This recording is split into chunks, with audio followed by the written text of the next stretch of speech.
Alors, un des sites qui a été proposé pour le rover Mars 2020 de la NASA, c'est le site du sud-ouest Mélas.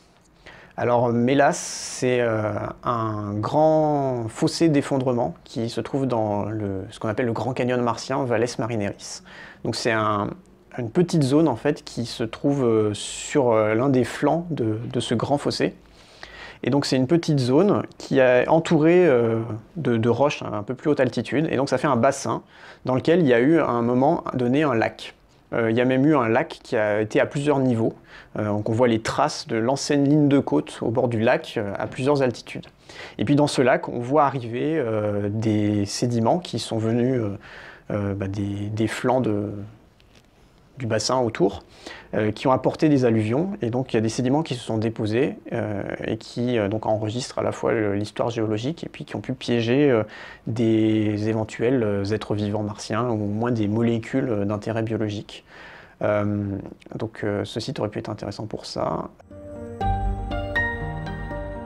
Un des inconvénients du site sud-ouest Mélas, c'est que c'est un site récent en termes d'âge, c'est moins vieux que les autres.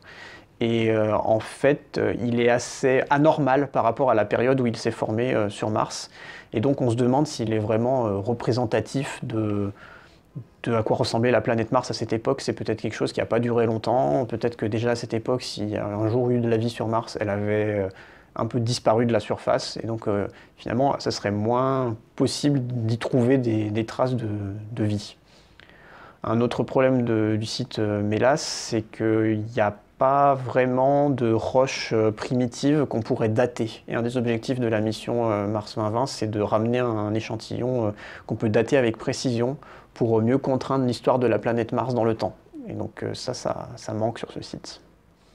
Et donc c'est pour ça que le site de Mélas n'a pas été retenu dans le trio de tête.